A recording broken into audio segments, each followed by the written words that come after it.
नमस्कार. चला तर मी कल्पना माझ्या यूट्यूब चॅनल तुम्हा सर्वांचं मनापासून खूप खूप स्वागत आहे.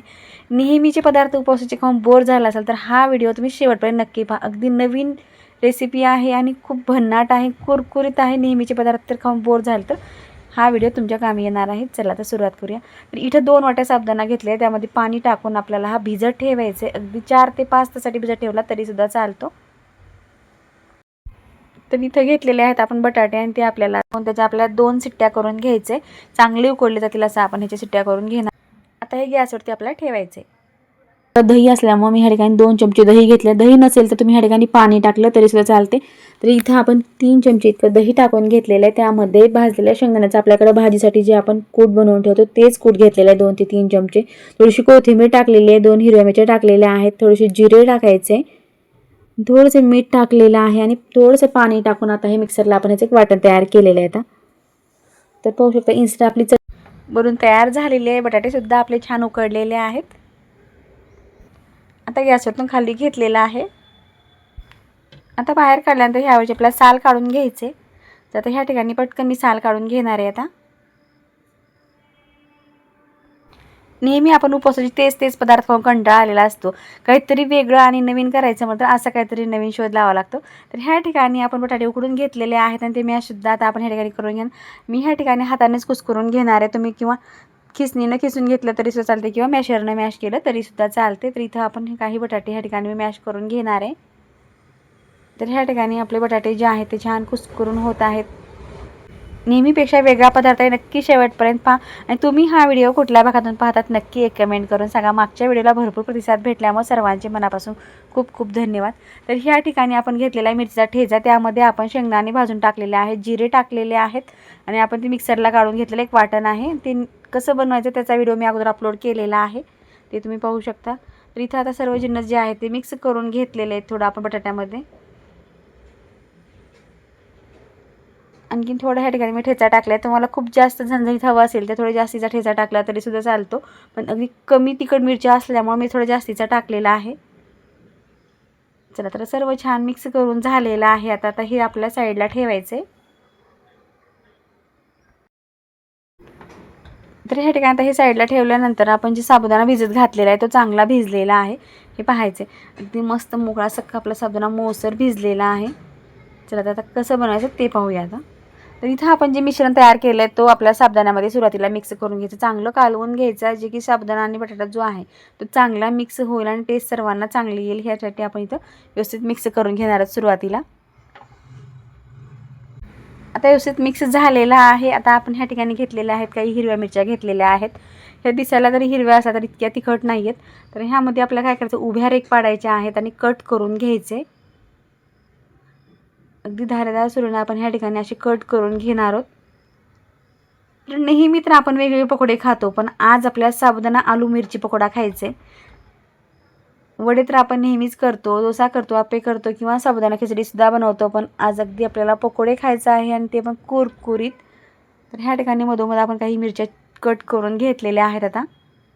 आता ह्यामध्ये घालण्यासाठी तुम्ही जिरे पूड आणि मीठ टाकून किंवा सेंदूर टाकून जर मसाला तयार केला तो सुद्धा भरता येतो, पण ह्या ठिकाणी मी तसं काही केलेलं नाही. तर फक्त आपण जे सारण केलेलं आहे बटाट्याचं ते मी थोडं साईडला ठेवलेलं होतं आणि तेच ह्यामध्ये भरून घेणार आहे. नाही भरलं तरीसुद्धा चालते, पण भरल्यामुळे आणखीन टेस्ट छान येते, तुम्ही नक्की भरा. तर ह्या ठिकाणी सर्व मिरच्यामध्ये आता मी भरून घेणार आहे. तर आता पूर्ण मिरच्यामध्ये सारण तर भरून झालेलं आहे. पुढं काय करायचं ते पाहूया. आता आपण जे सारण आणि साबुदाणा मिक्स केलेला होता तो घेतलेला आहे आणि मिरचीच्या आकारामध्ये आपल्याला लांबट आकारामध्ये रोल बनवायचे आणि मिरचीला पूर्ण आपण आता यामध्ये पॅक करून घेणार. जसं की आपण मिरचीचे बेसनचे भजे बनवतो, पकोडे बनवतो, मिरची पकोडे, त्याच पद्धतीने आपल्याला हे लावून घ्यायचं आहे. ते कुरकुरीत होतात. नक्की उपवासाला तुम्ही एकदा बनवून खा. एकदा जर बनवतो नेहमी तुम्ही हाच पदार्थ बनवा, 100% गॅरंटी. इतकी सोपी पद्धत पण आहे आणि खाण्यासाठी इतके खमंग ज्यांना झणझणीत त्यांना तर खूप आवडेल. नक्की ट्राय करा. तर सर्व मिरच्यांना जे आपण सारण तयार केलेलं आहे, म्हणजे जसं की आपण साबुदाणा बटाट्याचं मिक्स केलेलं मिश्रण आहे ते पूर्ण आपल्याला मिरच्यांना आता व्यवस्थित लावून घ्यायचं आहे, पूर्ण पॅक करून घ्यायचं आहे. तर अशा पद्धतीनं आपण आता ह्या ठिकाणी पूर्ण पॅक करून घेतलेलं आहे. तर तुम्हाला जर खूप मोठे वाटत असेल तर तुम्ही यामधले 2 भाग कट करून सुद्धा तळू शकता. तर मी तसंच दाखवून तुम्हाला. तर ह्या ठिकाणी आपल्याला असं कट करून घ्यायचं आहे, जे की छोट्या आकारामध्ये तळताना सुद्धा सोपे जातील. जर कमी क्वांटिटीमध्ये जर बनवलं असाल तर अगदी 2 कट करून जर तळलं तर पटकन तळले जातात आणि तळण्यासाठी कुरकुरीतसुद्धा होतात ते. तर ह्या ठिकाणी मी 2 कट केले, बाकीचे तसेच ठेवलेले आहेत. तिथं तेल टाकून घेतले, तेल छान कडकडीत गरम करायचं आणि तेलात टाकल्यानंतर आपला गॅस मिडियम करायचा आहे, जे की आतपर्यंत चांगली मिरची तळली जाईल यासाठी आपल्याला गॅस मिडियम ठेवायचा आहे. आणि वरती तेल टाकत आपण छान आता हे कुरकुरीत तळून घेणार आहोत. वा, मस्त वास तर येत आहे आणि खमंग वड्यापेक्षा सुद्धा नेहमी वडे खातो, पण आज अगदी मिरची पकोडे म्हणल्यानंतर टेस्ट तर खूपच भारी येणार आहे. तर आता ह्या ठिकाणी अगदी कुरकुरीत गोल्डन ब्राऊन कलरमध्ये आपल्याला हे तळून घ्यायचं आहे. चला, आपले थोडेफार तर तळून झालेले आहेत, बाकीचे शिल्लकसुद्धा मी याच पद्धतीने तळून घेणार आहे. तर तुम्ही जर चॅनलवरती नवीन असेल प्लीज चॅनलला एक लाईक करा, शेअर करा, सबस्क्राईब करा. थोडाही व्हिडिओ कुठं आवडला असेल तर प्लीज एक लाईक करायला विसरू नका. चला, तर आपले पूर्ण पकोडे जे आहेत ते आता मस्त तळून झाले आहेत. सोबत खाण्यासाठी आता ह्या ठिकाणी आपण चटणीसुद्धा बनवलेली आहे. चला, तर ह्या ठिकाणी आपण प्लेटमध्ये आता तळलेले पकोडे जे आहेत ते काढून घेतलेले आहेत. सोबतच खाण्यासाठी चटणीसुद्धा घेतलेली आहे आणि चटणीसोबत खाण्यासाठी पकोडे भन्नाट अगदी मस्त पावसामध्ये गरमागरम.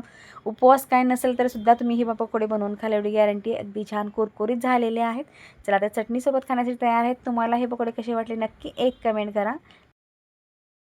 आता ह्या ठिकाणी मिरची पकोडे तर आपण पाहिलेले आहेत, त्यापेक्षाही भन्नाट पदार्थ आपल्याला पुढं पाहायला भेटत आहेत. नक्की व्हिडिओ शेवटपर्यंत पहा, नक्की तुम्हाला उपयोगी येतील. परफेक्ट पदार्थ आहेत. चला, तर सुरुवात करूया. नेहमीचे पदार्थ उपवासाचे खाऊन बोर झाला असेल तर हा व्हिडिओ तुम्ही शेवटपर्यंत नक्की पहा. अगदी नवीन रेसिपी आहे आणि खूप भन्नाट आहे, कुरकुरीत आहे. नेहमीचे पदार्थ तर खाऊन बोर झाले तर हा व्हिडिओ तुमच्या कामी येणार आहे. चला, तर सुरुवात करूया.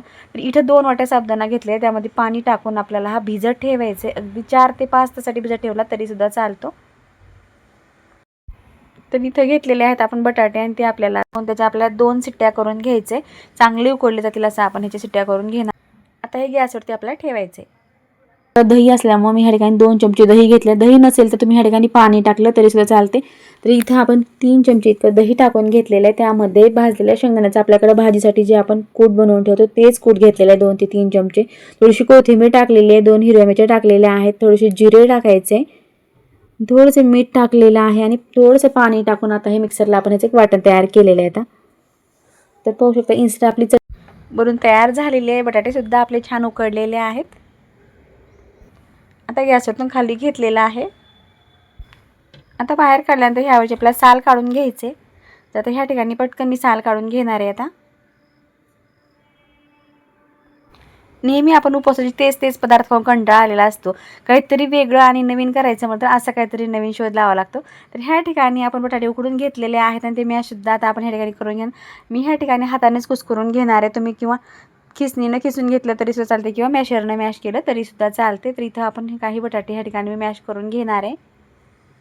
तर ह्या ठिकाणी आपले बटाटे जे आहेत ते छान कुस्करून होत आहेत. नेहमीपेक्षा वेगळा पदार्थ आहे. नक्की शेवटपर्यंत पहा आणि तुम्ही हा व्हिडिओ कुठल्या भागातून पाहतात नक्की एक कमेंट करून सांगा. मागच्या व्हिडिओला भरपूर प्रतिसाद भेटल्यामुळे सर्वांचे मनापासून खूप खूप धन्यवाद. तर ह्या ठिकाणी आपण घेतलेला मिरचीचा ठेचा, त्यामध्ये आपण शेंगदाणे भाजून टाकलेले आहेत, जिरे टाकलेले आहेत आणि आपण ते मिक्सरला काढून घेतलेलं एक वाटण आहे. ते कसं बनवायचं त्याचा व्हिडिओ मी अगोदर अपलोड केलेला आहे, ते तुम्ही पाहू शकता. तर इथं आता सर्व जिन्नस जे आहेत ते मिक्स करून घेतलेले आहेत. थोडं आपण बटाट्यामध्ये आणखीन थोडं ह्या ठिकाणी मी ठेचा टाकला आहे. तुम्हाला खूप जास्त झणझणीत हवा असेल तर थोडं जास्तीचा ठेचा टाकला तरीसुद्धा चालतो, पण अगदी कमी तिखट मिरची असल्यामुळे मी थोडं जास्तीचा टाकलेला आहे. चला, तर सर्व छान मिक्स करून झालेलं आहे. आता हे आपल्या साईडला ठेवायचं आहे. तर ह्या ठिकाणी आता हे साईडला ठेवल्यानंतर आपण जे साबुदाणा भिजत घातलेला आहे तो चांगला भिजलेला आहे हे पाहायचे. अगदी मस्त मोकळा सख्खा आपला साबुदाणा मोसर भिजलेला आहे. चला, तर आता कसं बनवायचं ते पाहूया. आता तर इथं आपण जे मिश्रण तयार केलं आहे तो आपल्या साबुदाण्यामध्ये सुरुवातीला मिक्स करून घ्यायचं, चांगलं कालवून घ्यायचं, जे की साबुदाणा आणि बटाटा जो आहे तो चांगला मिक्स होईल आणि टेस्ट सर्वांना चांगली येईल ह्यासाठी आपण इथं व्यवस्थित मिक्स करून घेणार आहोत सुरुवातीला. आता व्यवस्थित मिक्स झालेला आहे. आता आपण ह्या ठिकाणी घेतलेल्या आहेत काही हिरव्या मिरच्या घेतलेल्या आहेत. ह्या दिसायला जरी हिरव्या असल्या तर इतक्या तिखट नाही आहेत. तर ह्यामध्ये आपल्याला काय करायचं, उभ्या रेघ पाडायच्या आहेत आणि कट करून घ्यायचे. अगदी धारेदार सुरीने आपण ह्या ठिकाणी असे कट करून घेणार आहोत. तर नेहमी तर आपण वेगवेगळे पकोडे खातो, पण आज आपल्याला साबुदाणा आलू मिरची पकोडा खायचे. वडे तर आपण नेहमीच करतो, डोसा करतो, आप्पे करतो किंवा साबुदाणा खिचडीसुद्धा बनवतो, पण आज अगदी आपल्याला पकोडे खायचं आहे आणि ते पण कुरकुरीत. तर ह्या ठिकाणी मधोमध आपण काही मिरच्या कट करून घेतलेल्या आहेत. आता ह्यामध्ये घालण्यासाठी तुम्ही जिरे पूड आणि मीठ टाकून किंवा सेंदूर टाकून जर मसाला तयार केला तो सुद्धा भरता येतो. पण ह्या ठिकाणी मी तसं काही केलेलं नाही. तर फक्त आपण जे सारण केलेलं आहे बटाट्याचं ते मी थोडं साईडला ठेवलेलं होतं आणि तेच ह्यामध्ये भरून घेणार आहे. नाही भरलं तरीसुद्धा चालते, पण भरल्यामुळे आणखीन टेस्ट छान येते. तुम्ही नक्की भरा. तर ह्या ठिकाणी सर्व मिरच्यामध्ये आता मी भरून घेणार आहे. तर आता पूर्ण मिरच्यामध्ये सारण तर भरून झालेलं आहे. पुढं काय करायचं ते पाहूया. आता आपण जे सारण आणि साबुदाणा मिक्स केलेला होता तो घेतलेला आहे आणि मिरचीच्या आकारामध्ये आपल्याला लांबट आकारामध्ये रोल बनवायचे आणि मिरचीला पूर्ण आपण आता यामध्ये पॅक करून घेणार. जसं की आपण मिरचीचे बेसनचे भजे बनवतो, पकोडे बनवतो, मिरची पकोडे, त्याच पद्धतीने आपल्याला हे लावून घ्यायचं आहे. ते कुरकुरीत होतात. नक्की उपवासाला तुम्ही एकदा बनवून खा. एकदा जर बनवतो नेहमी तुम्ही हाच पदार्थ बनवा, 100% गॅरंटी. इतकी सोपी पद्धत पण आहे आणि खाण्यासाठी इतके खमंग ज्यांना झणझणीत त्यांना तर खूप आवडेल. नक्की ट्राय करा. तर सर्व मिरच्यांना जे आपण सारण तयार केलेलं आहे, म्हणजे जसं की आपण साबुदाणा बटाट्याचं मिक्स केलेलं मिश्रण आहे ते पूर्ण आपल्या मिरच्यांना आता व्यवस्थित लावून घ्यायचं आहे, पूर्ण पॅक करून घ्यायचं आहे. तर अशा पद्धतीनं आपण आता ह्या ठिकाणी पूर्ण पॅक करून घेतलेलं आहे. तर तुम्हाला जर खूप मोठे वाटत असेल तर तुम्ही यामधले 2 भाग कट करून सुद्धा तळू शकता. तर मी तसंच दाखवून तुम्हाला. तर ह्या ठिकाणी आपल्याला असं कट करून घ्यायचं आहे जे की छोट्या आकारामध्ये तळताना सुद्धा सोपे जातील. तर कमी क्वांटिटीमध्ये जर बनवला असाल तर अगदी 2 कट करून जर तळलं तर पटकन तळले जातात आणि तळण्यासाठी कुरकुरीतसुद्धा होतात ते. तर ह्या ठिकाणी मी 2 कट केले, बाकीचे तसेच ठेवलेले आहेत. तिथं तेल टाकून घेतलं आहे. तेल छान कडकडीत गरम करायचं आहे आणि तेलात टाकल्यानंतर आपला गॅस मिडियम करायचा आहे, जे की आतपर्यंत चांगली मिरची तळली जाईल यासाठी आपल्याला गॅस मिडियम ठेवायचा आहे. आणि वरती तेल टाकत आपण छान आता हे कुरकुरीत तळून घेणार आहोत. वा, मस्त वास तर येत आहे आणि खमंग वड्यापेक्षा सुद्धा नेहमी वडे खातो, पण आज अगदी मिरची पकोडे म्हणल्यानंतर टेस्ट तर खूपच भारी येणार आहे. चला तर ह्या ठिकाणी अगदी कुरकुरीत गोल्डन ब्राऊन कलरमध्ये आपल्याला हे तळून घ्यायचं आहे. चला, आपले थोडेफार तर तळून झालेले आहेत, बाकीचे शिल्लकसुद्धा मी याच पद्धतीने तळून घेणार आहे. तर तुम्ही जर चॅनलवरती नवीन असेल प्लीज चॅनलला एक लाईक करा, शेअर करा, सबस्क्राईब करा. थोडाही व्हिडिओ कुठं आवडला असेल तर प्लीज एक लाईक करायला विसरू नका. चला तर आपले पूर्ण पकोडे जे आहेत ते आता मस्त तळून झाले आहेत. सोबत खाण्यासाठी आता ह्या ठिकाणी आपण चटणीसुद्धा बनवलेली आहे. चला तर ह्या ठिकाणी आपण प्लेटमध्ये आता तळलेले पकोडे जे आहेत ते काढून घेतलेले आहेत. सोबतच खाण्यासाठी चटणीसुद्धा घेतलेली आहे आणि चटणीसोबत खाण्यासाठी पकोडे भन्नाट अगदी मस्त पावसामध्ये गरमागरम. उपवास काय नसेल तर सुद्धा तुम्ही हे पकोडे बनवून खाल एवढी गॅरंटी. अगदी छान कुरकुरीत झालेले आहेत. चला तर चटणीसोबत खाण्यासाठी तयार आहेत. तुम्हाला हे पकोडे कसे वाटले नक्की एक कमेंट करा, लाईक करा, शेअर करा, सबस्क्राईब करा. व्हिडिओ पाहिल्याबद्दल धन्यवाद. पुन्हा भेटूया अशाच एका नवीन रेसिपीसोबत.